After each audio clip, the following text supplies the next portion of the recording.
Hello and welcome to Spectrum TV News at 12. I am Frank Sezoyima, editor, coming to you live from Rio, the capital city of Akwa Ibom State. Let's take a look at the headlines.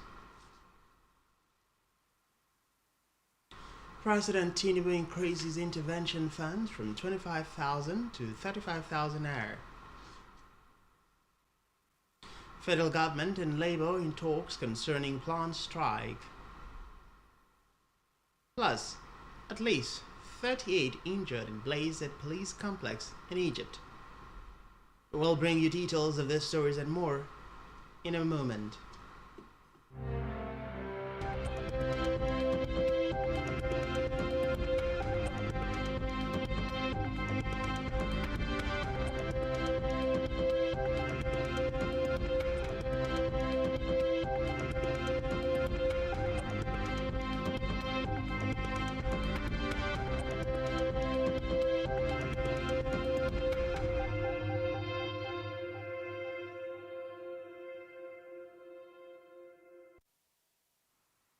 Many thanks for joining us. First in the news this afternoon is Nigeria's leader, President Bola Tinubu, who has approved 35,000 naira provisional wage award for all federal government workers. The decision was reached following further consultations with the federal government delegation that met with the leadership of the Nigerian Labour Congress (NLC) and the Trade Union Congress (TUC) earlier on Sunday. In a statement signed by Muhammad Idris, the Minister of Information and National Orientation, the government further highlighted the outcome of the meeting with the organized labor, where it called on the labor unions not to embark on strike, insisting that issues and dispute can only be resolved when workers are at work. Meanwhile, all Treasury-paid federal government workers will receive the payment for a period of 6 months. In another development, the leadership of the organized labor will meet with its organs today to discuss the 35,000 naira provisional wage award, which the federal government approved for all Treasury-paid federal workers for 6 months. The president of the Nigeria Labour Congress (NLC), Joe Ajero, stated this to State House correspondents after a 4-hour meeting with the government delegation led by the Chief of Staff to the President, Femi Gbajabiamila. Recall that the NLC and TUC had announced an indefinite strike with effect from October 3, 2023, to protest the alleged failure of the federal government to provide post-subsidy palliatives for workers and implement policies that could alleviate the sufferings of the masses after the removal of the fuel subsidy. Meanwhile, it is unclear if the strike action will be stalled. However, the federal government has urged NLC to choose dialogue, not strike.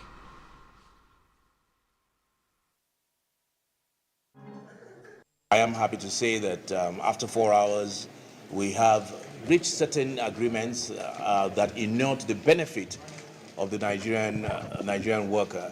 Agreements on wage bill, agreements on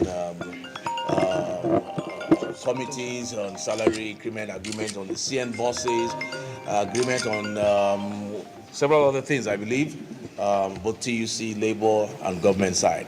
We have looked at almost all the issues, all the promissory notes, from the government, and we looked at how to translate them to reality, and to be workable. And then we're going to take those promises to our organs. Of course, these people here cannot just wake up and review and call off action. So, like he said, we're hopeful that our organs will have a look at them. In another development, the national chairman of the All Progressives Congress (APC), Abdullahi Ganduje, has urged African leaders to deliver on good governance as a way of reducing the incidences of military coups in West Africa. Ganduje made this known when he received a delegation from the ruling party in Ghana, the New Patriotic Party (NPP), led by its national chairman Stephen Ntim.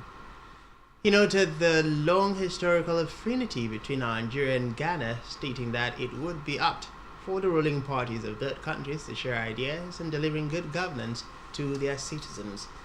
Ganduje added that with good governance systems in place, the masses would be the ones to resist any military incursions that could derail democratic rule. In a separate development, the Lagos state government has lifted 310 intending pilgrims earlier scheduled for the Easter edition of the Holy Pilgrimage to the Kingdom of Jordan and Israel. Reports say the pilgrims landed in the Kingdom of Jordan in the early hours of Sunday after a 7-hour flight from the Murtala Mohammed International Airport, Ikeja, to the Queen Alia International Airport, Jordan. While addressing the intending pilgrims at the chapel, the Executive Secretary of the Nigerian Christian Pilgrims Commission, Reverend Yakubu Pam, stressed the need for the travelers to dedicate time to intercede for Nigeria as the country celebrates its 63rd Independence Day anniversary. Meanwhile, the Kano State Governor Alhaji Abba Yusuf has announced a 20,000 naira stipend for schoolgirls in the state to encourage them to attend school. The governor, who made the announcement in his Independence Day speech at the Sani Abacha Stadium, Kofa Mata Kano, said over 45,000 schoolgirls would benefit from the pilot scheme. Yusuf also announced that his administration would establish more primary and secondary schools across the 44 local government areas of the state. Away from that, Governor Abu Kefes of Taraba State has granted amnesty to 17 correctional service inmates. Reports say the gesture came while delivering his Independence Day broadcast in Jalingo, the state capital.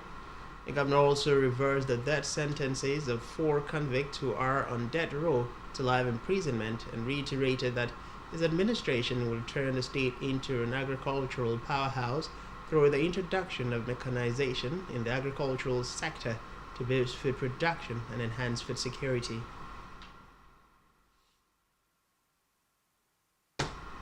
Move now to Africa, where the Zimbabwe Miners Federation, ZMF, has said at least 9 miners have been killed after a shaft in an informal gold mine collapsed.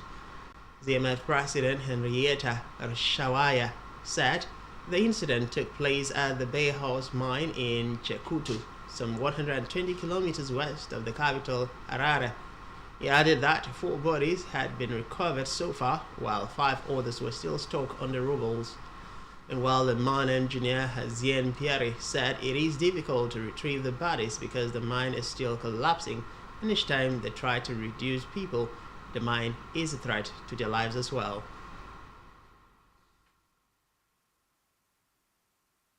Still in Africa, Gabon's new leader held talks with Congo president aimed at improving ties between the countries. Gabon's leader, Oligui, said that his visit was aimed at improving the ties and easing Gabon's international isolation, as well as sanctions following the coup.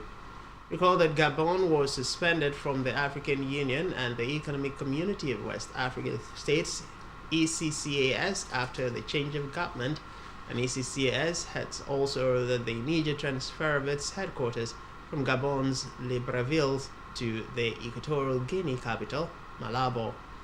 The Congo president did not address reporters after the talks, but his foreign minister, Jean-Claude Gagoso, hailed Oligui as a man of humility and reconciliation.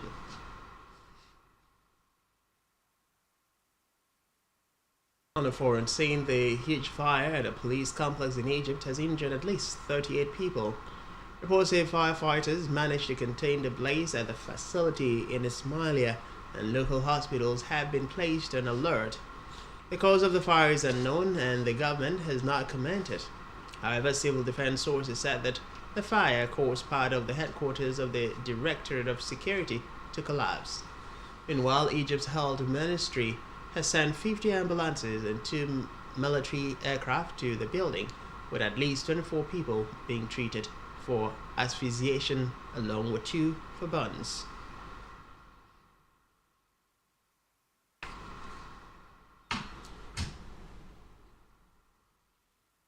Still on the foreign scene, at least 10 people have been killed after a church roof collapsed in northern Mexico. Reports say 49 people were taken to hospital after the collapse at Santa Cruz Church in the coastal city of Ciudad Madero in Tamaulipas State. and at least 2 children are reported to be among those killed. Mexican police said around 100 people were attending Mass at the time, and a baptism ceremony was being held there, with dozens of people were left trapped inside the church following the incident. Meanwhile, the governor of Tamaulipas, Americo Villarreal, later said that all the missing had been accounted for and that the rescue team are still searching for those trapped.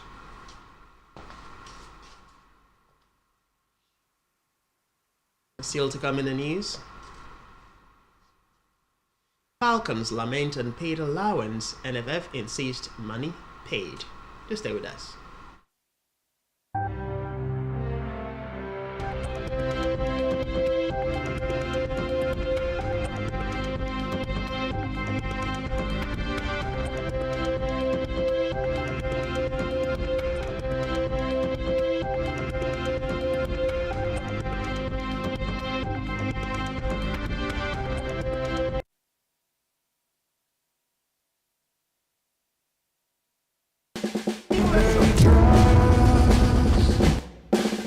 Nigeria, our motherland.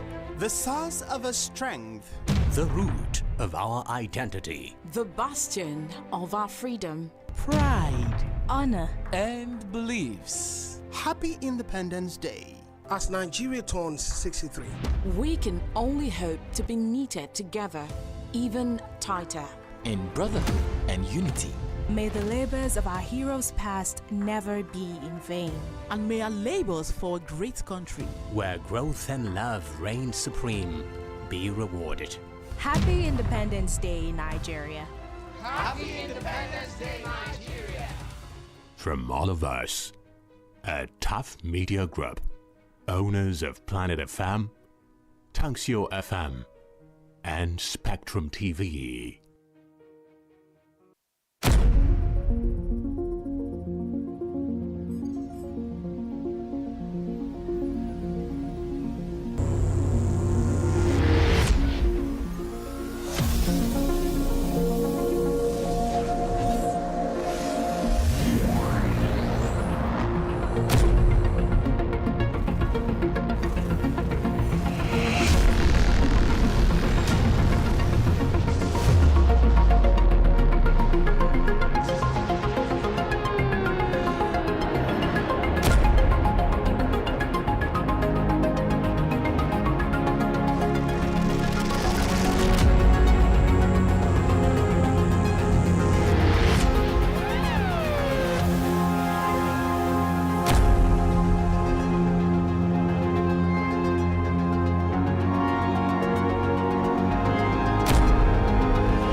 And thanks for staying with us, and now to the rest of our news stories.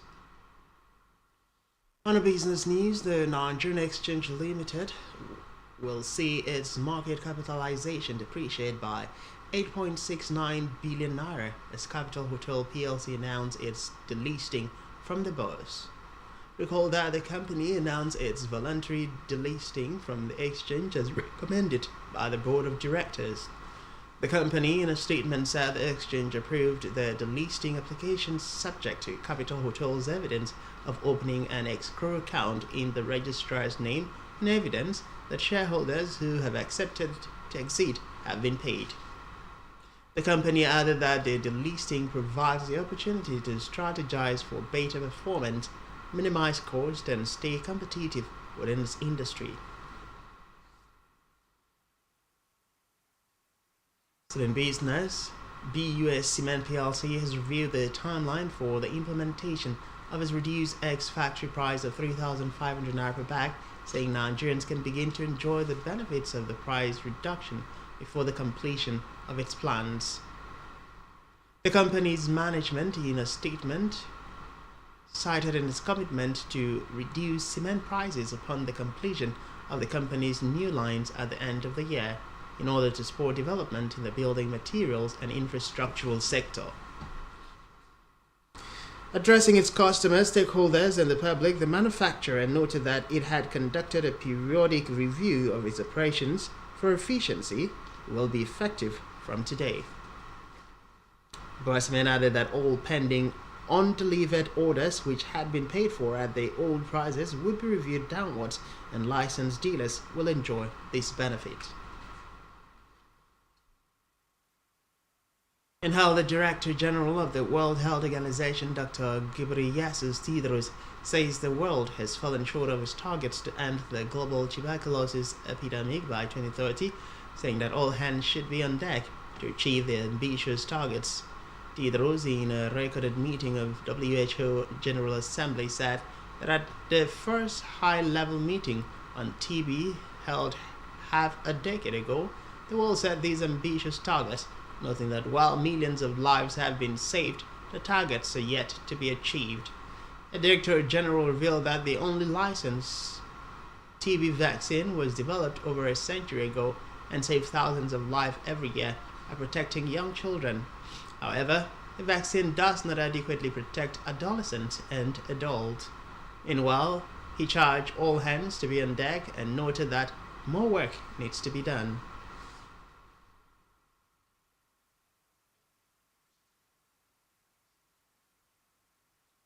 Still in health, geriatricians and other experts in respiratory medicine have advised Nigerians over 65 years old, especially those with weakened immune system, to get vaccinated as a preventive measure against pneumonia.